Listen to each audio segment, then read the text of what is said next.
What has been the hardest time of your life and how did you get through it? Ooh, okay. The hardest time of my life was, like surviving stage 4 cancer. It's hard to pinpoint like where to start to tell that story, but it sort of started with one of my best friends, Andrea, also got diagnosed with cancer. And while I was going to visit her after her surgery, on the way, I started feeling a pain in my upper right abdominal. It was like a sharp pain for a few hours. And so a few days later, I went to a walk-in clinic to get it looked at, and they weren't too worried, but they said if I wanted to, they would give me a referral for an ultrasound, and I got an ultrasound referral, and they referred me to MRI, and then pretty quickly, I was referred to Princess Margaret Hospital in Toronto, which is one of the best cancer hospitals in the world, but definitely in the country. And suddenly I was going through testing and being diagnosed, and then eventually got diagnosed with stage 4 cancer. And I did 11 rounds of chemo so that they could essentially shrink down the tumors in my liver and in my colon enough that they could do surgery on them. And eventually they did. I've had 2 surgeries in August and in December. Those surgeries were deemed a success and that they got everything. So now every 3 months I'm getting scanned and we're seeing, but it's looking good. That seems like they got everything, so we'll see. Humor has been like such a big part of this process. And it's been really funny to see like my friends and family have to go through that journey of like, at the beginning of it, they couldn't even like type the word cancer out. And then like within a few months, they're sending dark memes and like dark jokes about it. And literally when you're dying, there's like a sort of like gallows humor, they call it, that comes out of it, which is like dark humor. And that's the way you survive. And one of the jokes the dark jokes that my friends and I sort of developed in this time was this idea that like, I will always win in any like trauma conversation. So if someone like was complaining about their cold or someone's complaining about their headache, my joke would always be like, oh yeah, is it a stage 4 headache? Is it a stage 4 cold? And so like now that I'm no longer have cancer, hopefully, the joke still remains sometimes. So I'll still be like, oh yeah, is it a stage 4 headache you have? But anyways, it's not a competition because I'll win. but pain and trauma is relative to your own experience. So it's it's not about comparing it to other people, and it's not about relating specifically to the exact circumstances of someone else. It's about like tapping into your own emotions of your friends and family and yourself, and you can like empathize with someone without exactly relating with them anyway. So people do not have to have experienced what I went through to still understand and like empathize with me. Yeah. And you still managed to keep up some good energy. Yeah. And I want to know, like, for you, how was that? Like, did it take a while before you got to that stage? I mean, the day I got the news, the weekend I got the news, I was alone. I like decided not to go. I was supposed to go stay with my brother, and I got a call from my doctor, heard the word cancer for the first time, kind of, and that was a pretty intense weekend. They talk about like going through the, 5 stages of grief, but instead of like one, a few hours on this one and a few hours on like whatever, denial, anger, whatever, to acceptance. You don't just do it once, you kind of just, I cycled through it. Like every few minutes, I'd go through the entire cycle of like, no, that can't be happening. Oh, I'm so angry at this, blah, blah, blah, blah. I guess this is happening. And then you'd go through it again. Like, so for a whole weekend, I like barely slept. I was a mess for the first weekend, but I like pretty quickly, I don't know, you just like, it slowly becomes a reality. The worst part of the process by far is telling your friends and family. That was the part that sucked the most of all of it, I have to say.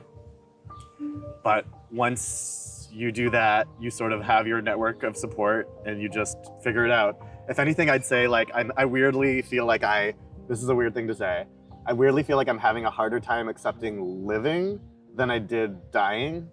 Like now that I've been given this new chance at life after going through what I did, there's a bit of this like, for what? like do I just go back to exactly how things were before? But like, did I really love how things were before? So I don't know, you sort of feel like you don't want to waste this opportunity given to you, but at the same time, you want to give yourself the permission to just live your life too. Yeah. I don't know, so I'm in this like weird flux now where I'm just figuring out like, what do I want out of this new lease of life that I have? Or is it something that you accepted that you're going to die? Is that the reason why you're saying this? They literally gave me how many years I was supposed to live, while telling me at the same time that like I I was not the average patient. I was about like half the age of most of the patients that were coming in with the same thing that I had.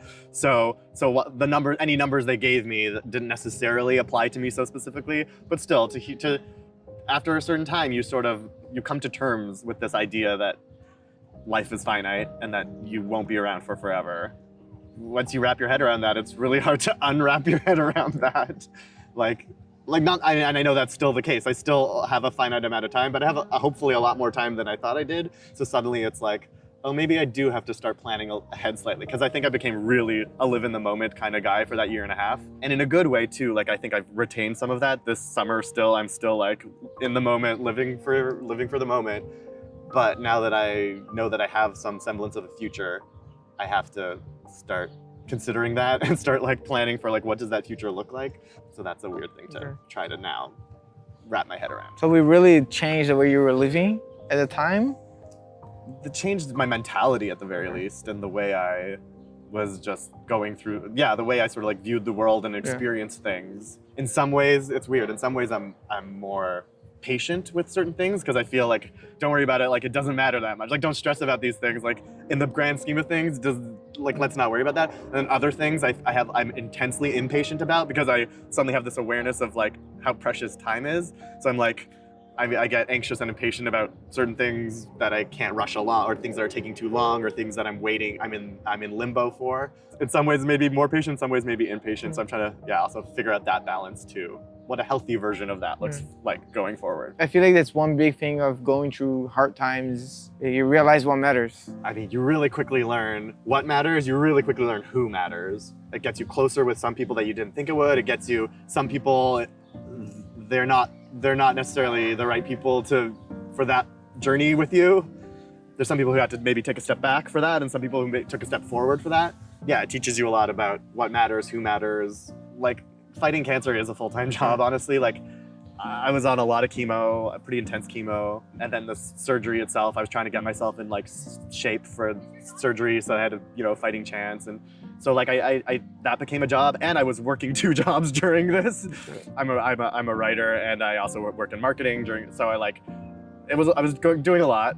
I'm now trying to take it a little lighter, give myself some time, give myself some come to the park, and just like give myself the space and time that I need, and I don't feel like I'm putting the pressure to the drive and the hustle that I used to have. I think I'm trying to just let myself enjoy life at the pace that it wants to be enjoyed at. I feel like the last 2 weeks I was trying to like live my life and do like everything and anything anyone invited me to, I say yes to, and then even other things I would go out and whatever.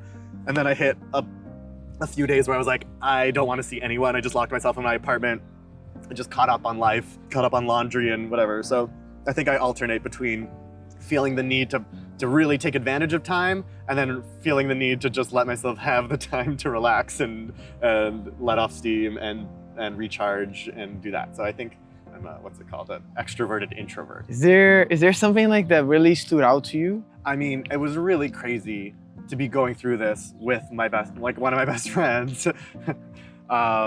It's that thing where you like never wish it upon anyone else, but like so thankful that you have another person that in your corner that relates to you on a level that no one else can relate to. Like the looks that you get from people, how exhausting it is, balance it, like what a full-time job it is while you're doing these other jobs, like actual jobs in your life. Just having someone that just like so innately gets it, I think that was really special. Not that I would ever wish it upon anyone, but like I think we're glad that we had and still have each other. And she also found out she was in remission around the same time that I did too. So we got our bad news around the same time, and we also got our good news around the same time. How was that? Did that relationship come closer after this? Like, yeah, I mean, inevitably. I mean, it did everything to it. I think at times it would put strain on it. At times it brought us together. When you go through something like that, you inevitably sort of form just another level of bond that you didn't have before. So yeah, it definitely deepened and strengthened things. And because we're both writers, it also gave us opportunity. Like we're working on a TV show about it now, about 2 best friends who get cancer in their 30s. And it's a comedy because we've seen enough about the sort of traumatic side of things. There's the day-to-day, like the absurdities of like going through the medical system and like friends and sex and all the things that you have to experience still while you're going through cancer and work and whatever. So it's nice to have someone who is also creative and can sort of like distill the experiences that we're having into something that like maybe at least we can entertain and inform and like be a warning for other young people going through this too, maybe. Or people who have friends and family going through it too. So yeah. You have such a great story. Like I'm glad that I found you. That's what I was and like, the way you're open. How soon into this conversation are we gonna fucking go into cancer talk? I mean, that is the other thing though, is it's like it's taken over so much of my life that I'm a bit hesitant to talk about it now because for so long I feel like my personality was cancer. Now that I'm on the other side of it, trying to like find like, okay, what is my identity now? Like it's something I'm proud of. I'm not embarrassed by it in any way, but it's also like it's not always the thing I want to like lead my identity with. Yeah. So figuring that out too. It's like how soon into meeting a new person do I bring it up? It's like a weird thing. Yeah, you meet someone new, whether that's a friend, whether that's like romantic or like sexual partner. At some point, like I have very visible scars going like from my surgeries. Like they're gonna find out at some point. So it's like when do I bring up this conversation? And like because it's sort of like a cloud that hangs over any conversation and it's hard to avoid. So yeah, that's been another thing trying to like figure out in this phase of my life. Yeah. Now that we got into that too, I was like just curious. Besides the stuff that we talked about, what is your identity? If you were to say that, like who are you? I mean, I'm a lot of things. I am a creator. I'm a writer. I am a friend. I'm a family member. I'm a theater nerd, and I am like a survivor. Yeah, that is the thing. It's definitely a part of me, and a part of me that I'm proud of. We are so many things. Yeah. That it's hard to say like we were this or we were that. I think that too. I've always rejected that a little bit. Yeah. My whole life, I've always feel like I've been like a lot of different things. And I think it's like as you, I don't know, you find yourself or mature or I don't know what it is, but you sort of start to realize like, I don't actually need to define people as much as I used to. Like I used to put people, it's not only doing to myself, I was like also trying to put other people in boxes and simple like categorizations. And you're like, as you get older, you're like, no, people are complex and like, it doesn't actually serve you to do that. It's not even worth the try, right? To say like, as soon as you start to think you know someone, they'll hopefully surprise you. Yeah. So, yeah. So there's one thing now that I like doing after getting to know people a little bit. I would like to get you to write a letter. Okay. You could write a letter to yourself, or you could write a letter to your friend that had to go through this with you. I'll do it.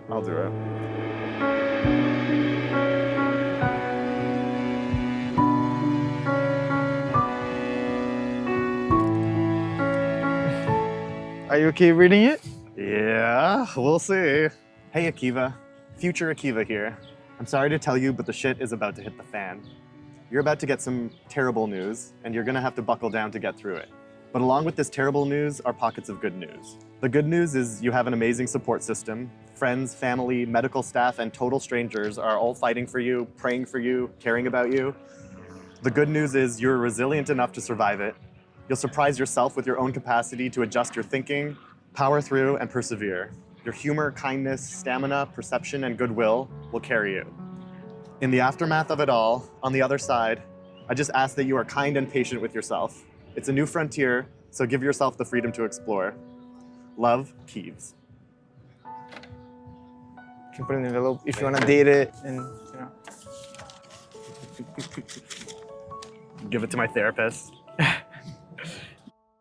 Now that we know you, yeah. If you have a message or you know an advice that would give to other people, maybe going through the stuff you went through, or maybe just in general, you know.